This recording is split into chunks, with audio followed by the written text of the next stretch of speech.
할렐루야. 가정예배 하나님께 올려드립니다. 먼저 기도하겠습니다. 하나님 영광을 받으셔서 주의 백성들을 기억하시고 저들 가운데 늘 승리하는 은혜가 있기를 원합니다. 하나님의 영광이 드러나고 하나님께서 원하시는 삶 가운데 쓰임받는 하나님의 택한 자녀들이 되게 하옵소서. 마지막 때 구원의 은총이 가정마다 임하게 하시고 우리가 복음을 전하되 때를 얻든지 못 얻든지 강하고 담대하게 십자가 능력을 전하여 하나님께 쓰임받는 그런 가정들, 성도들 되기를 원합니다. 오늘 말씀 가운데 응답이 있기를 사모합니다. 예수님의 이름으로 사모하며 기도합니다. 아멘. 신앙 고백드립니다. 나는 전능하신 아버지 하나님 천지의 창조주를 믿습니다. 나는 그의 유일하신 아들 우리 주 예수 그리스도를 믿습니다. 그는 성령으로 잉태되어 동정녀 마리아에게서 나시고 본디오 빌라도에게 고난을 받아 십자가에 못 박혀 죽으시고 장사된 지 사흘 만에 죽은 자 가운데서 다시 살아나셨으며 하늘에 오르시어 전능하신 아버지 하나님 우편에 앉아 계시다가 거기로부터 살아있는 자와 죽은 자를 심판하러 오십니다. 나는 성령을 믿으며 거룩한 공교회와 성도의 교제와 죄를 용서받는 것과 몸의 부활과 영생을 믿습니다. 아멘. 말씀은 시편 79편 말씀입니다. 환영합니다. 오늘 하루도 하나님의 영광 가운데 은혜 가운데 여호와 이레의 축복을 누리는 귀하고 복된 날이 될 것입니다. 여호와는 나의 목자시니 내가 부족함이 없습니다. 고백하며 하루를 사시기 바랍니다. 오늘부터 79편입니다. 시편 79편 1절부터 13절 말씀까지 잘 읽어보시고요. 9절 말씀부터 보겠습니다. 우리 구원의 하나님이여 주의 이름의 영광스러운 행사를 위하여 우리를 도우시며 주의 이름을 증거하기 위하여 우리를 건지시며 우리 죄를 사하소서. 핵심 구절입니다. 9절 13절입니다. 우리는 주의 백성이요 주의 목장의 양이니 우리는 영원히 주께 감사하며 주의 영예를 대대에 전하리이다. 아멘. 79편의 핵심 구절은 9절과 13절입니다. 성도의 기도는 반드시 응답되게 되어 있습니다. 우리가 기도하는 분명한 이유가 있습니다. 저는 말씀에 근거하고 무엇보다도 하나님의 긍휼에 근거해서 여러분들에게 단언코 말씀드릴 수 있는 것은 기도하십시오. 응답은 반드시 있습니다. 하나님은 응답 주시기를 기뻐하시는 긍휼이 풍성한 하나님임을 믿으시고 오늘 11절에 있는 대로 죽이기로 정해진 자도 주의 크신 능력으로 보존하소서, 따라 보존하소서 그랬습니다. 여러분 79편은 바벨론 포로, 바벨론과의 전쟁에서 피한 그 참상, 그들이 포로로 끌려가죠. 70년 동안 포로 생활을 합니다. 우리나라가 남북으로 갈라져서 70년 넘게 이런 대치 상태에 있죠.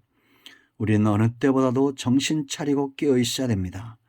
하나님이 온 땅을 흔들면서 우리가 성경을 봐도 그렇고 여러 가지 조짐들을 줘요. 마치 이것은 큰 대지진이 일어나기 전에 여진이 있죠.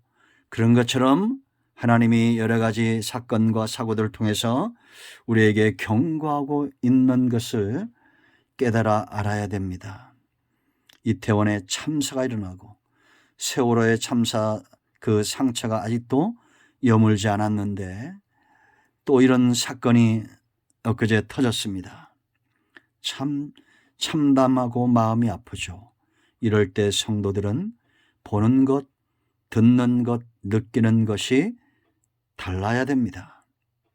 바벨론 포로에 끌려가면서 아삽의 후손들 중에서 이 시를 쓰는 겁니다. 간구하고 하나님 앞에 기도하며 응답을 사모하고 있습니다. 여러분, 사람은 바람 같다고 그랬죠. 문제가 많은 사람들입니다. 죄인들입니다.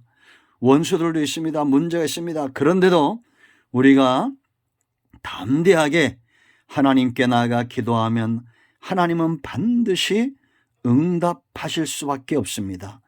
제가 여러 번 설교 중에 강조하고 있는 부분들인데요. 가장 첫 번째 이유는 오늘 우리가 읽은 9절입니다.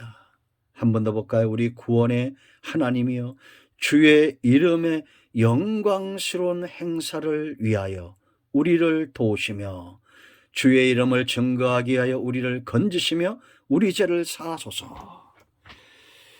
왜 하나님은 원수들을 물리쳐 주셔야 되고 문제를 해결하셔야 되고 왜 우리 기도에 응답을 주셔야 되냐?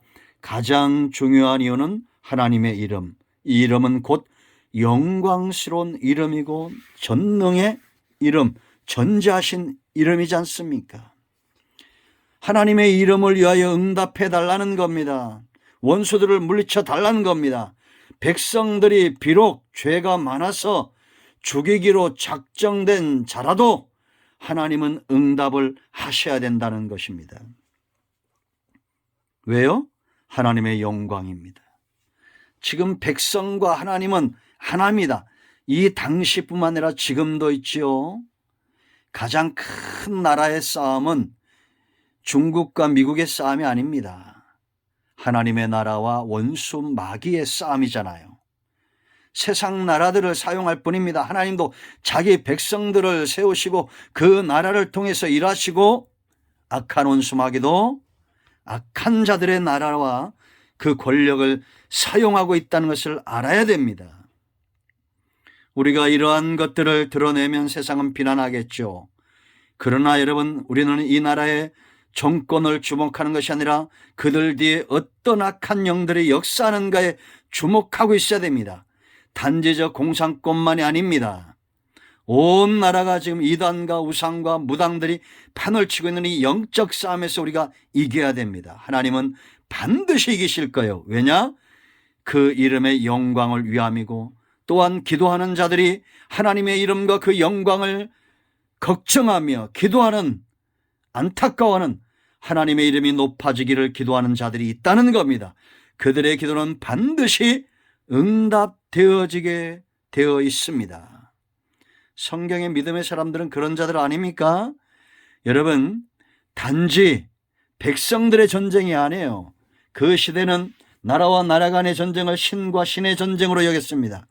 지금도 마찬가지입니다. 성도들이 땅에 떨어지고 밟히고 지면 결국은 하나님이 욕을 먹습니다. 그러므로 우리는 분연히 일어나 우리를 통해서 하나님이 영광을 받으시도록 악한 원수마귀가 절대 성도의 삶의 영역에 왕노릇하지 못하도록 오직 하나님의 이름과 하나님의 영광이 저와 여러분을 통해서 나타나도록 기도해야 됩니다.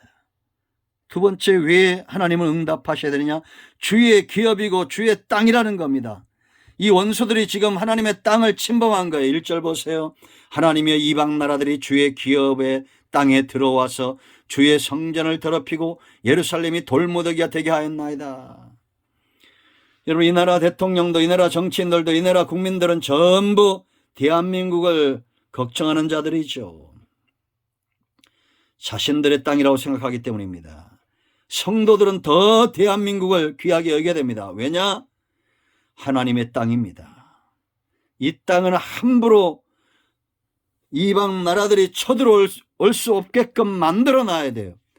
이 땅에 하나님 앞에서 공의를 구하고 진리를 구하는 자, 예레미야 5장 1절에 있는 대로 그런 자들이 있다면 하나님은 절대로 이 땅을 패망 가운데 적들의 손에 넘기지 않을 겁니다. 아브라함의 지혜로운 기도를 보세요. 여러분, 창세기 18장에서 하나님이 소돔과 고모라 성을 멸하고자 할 때 누가 걸렸다고 그랬어요? 아브라함이 걸렸다고 그랬잖아요. 왜냐? 천하 만민이 너로 말미암아 복을 얻을 거라는 하나님의 약속입니다. 그런데 하나님이 소돔과 고모라 성을 멸하시면서 아브라함을 제껴 놓을 수가 없어요. 언약 약속을 지켜야 되기 때문입니다. 그러므로 아브라함에게 찾아와서 그의 기도에 주목하시고 아브라함을 생각하사 9장 29절 보세요. 그 땅을 엎으시는 가운데, 그 성을 엎으시는 가운데 아브라함의 조카 롯을 이끌어냅니다. 여러분, 지금 이 원수들 문제가 왜 축복이냐? 아삽의 후손들처럼 전쟁의 매를 맞고 이 참담한 광경을 보면서 이제는 이것이 내 것이 아니라 하나님의 땅이고 하나님의 기업이란 신앙이 회복되고 있습니다. 자, 여러분 선택하세요. 지금 내 자녀 같죠? 내 기업 같죠? 내 직장 같죠? 내 돈 같죠? 그것이 하나님의 것이라는 것을 인정하는 하나님 앞에 깊은 신앙으로 들어가야 됩니다. 내가 주인이 되어 이제 내 마음대로 하게 되면 하나님은 매를 대실 것이고 그 매는 매우 아플 것이며 그러한 매를 맞으면서 이것이 내 것이 아니구나, 하나님의 것이구나. 여러분들도 경험이 있을 것이고 저도 경험이 있고 많은 사람들을 봅니다. 건강을 잃어버리고 여러 가지 문제를 통해서 결국 이 모든 것은 주의 것이라고 신앙이 돌아오는 자들이 있습니다. 그래서 하나님 말씀하실 때 잘 듣는 1등 신앙이 있고, 매를 맞고 그래도 돌이키는 2등 신앙이 있고, 매를 맞아도 여전히 깨닫지 못하는 미련한 암소 같은, 고집센 암소 같은, 곰 같은 그런 신앙은 되지 말아야 됩니다. 왜 하나님은 응답하셔야 되느냐? 세 번째 13절 말씀 보세요. 우리는 뭐라 했습니까? 주의 백성이요 주의 목장의 양이니, 그렇게 말합니다. 여러분, 목장에 이리가 들어오면, 늑대가 들어오면 누가 내쫓아야 됩니까? 주인 목동이 내쫓는 겁니다. 주의 백성들에 대한 책임이 누구에게 있습니까? 하나님께 있는 겁니다. 지금 이 백성이 어떤 지경에 있어요? 2절, 3절, 4절 말씀 보세요. 참담한 지경에 있습니다. 저는 이태원 사건의 그 사진들을 보면서 이게 우리나라인가 하고 한참을 봤습니다. 저 미개한 나라, 아직 문명이 덜 발달된 나라, 그런 나라들에서처럼 지금 우크라이나 러시아 전쟁 때 시체들이 막 나뒹굴잖아요. 그런 걸 보는 것 같았습니다. 얼마나 끔찍합니까? 참담합니까? 여러분 2절 보세요. 그들이 주의 종들의 시체를 공중의 새에게 밥으로, 주의 성도들의 육체를 땅의 짐승에게 주며, 매장지가 없다는 겁니다. 3절에 비방거리가 되고 조롱거리가 된다는 겁니다. 4절에 하나님의 진노는 무서운 겁니다. 그러나 여전히 이들은 하나님의 백성이잖아요. 죽이기로 작정된 자라도 하나님 이들을 보존하셔야 된다는 이 기도하는 자, 하나님 앞에서 파수꾼적 사명을 감당하는 기도의 파수꾼들, 이들이 하나님을 움직이는 겁니다. 우리가 잘 알고 있는 이사야 62장을 보세요. 6절 말씀, 예루살렘이여 내가 너의 성벽 위에 파수꾼을 세우고 그들로 하여금 주야로 계속 잠잠하지 않게 하였느니라. 너희 여호와로 기억하시게 하시는 자들아. 이들이 누굽니까? 파수꾼들입니다. 너희는 쉬지 말며 또 여호와께서 예루살렘을 세워 세상에서 찬송을 받게 하시기까지 그로 쉬지 못하시게 하라. 파수꾼들이 쉬지 않고 기도하면 하나님도 쉬지 않고 우리가 거하는 이 성읍이 하나님의 찬송이 되기까지 그렇게 일하신다는 겁니다. 13절 하반절 보세요. 우리는 영원히 주께 감사하며 주의 영예를 대대에 전하리이다. 하나님이 우리를 부르신 목적이 있습니다.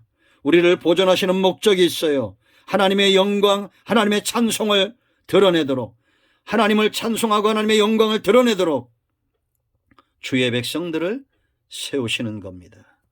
여러분, 기도는 반드시 응답이 됩니다. 우리가 욕심을 품지 말고 기도하시고 하나님의 영광을 위하여 기도하십시오. 주의 기업과 그 땅을 위하여 기도하고 주의 백성들을 위하여 가슴과 어깨에 그 백성을 품고 하나님 앞에 나가 왕같은 제사장으로 간구하십시오. 마침내 응답될 것입니다. 기도합니다. 예수님의 이름을 의지하여 기도합니다. 이 말씀대로 되게 하여 주시옵소서. 우리 가운데 마음이 상한 자, 병든 자 치유하시고 고통받는 여러 가지 사건과 사고로 고통받고 전염병으로 질병으로 전쟁으로 고통받는 주의 백성들 가운데 속히 하나님이여 응답하여 주시옵소서.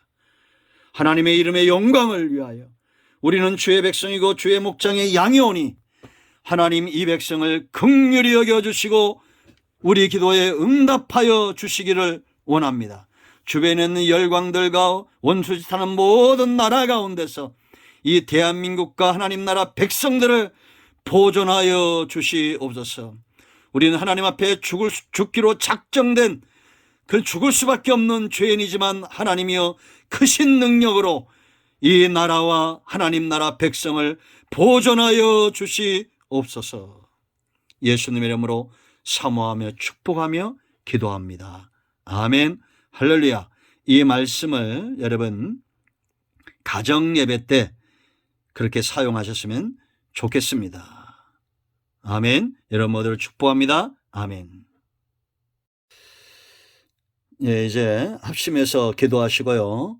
가정이 마무리 기도하시고 주님 가르친 기도로 마치면 되겠습니다. 여러분의 가정에 응답이 임하였습니다. 축복합니다. 아멘.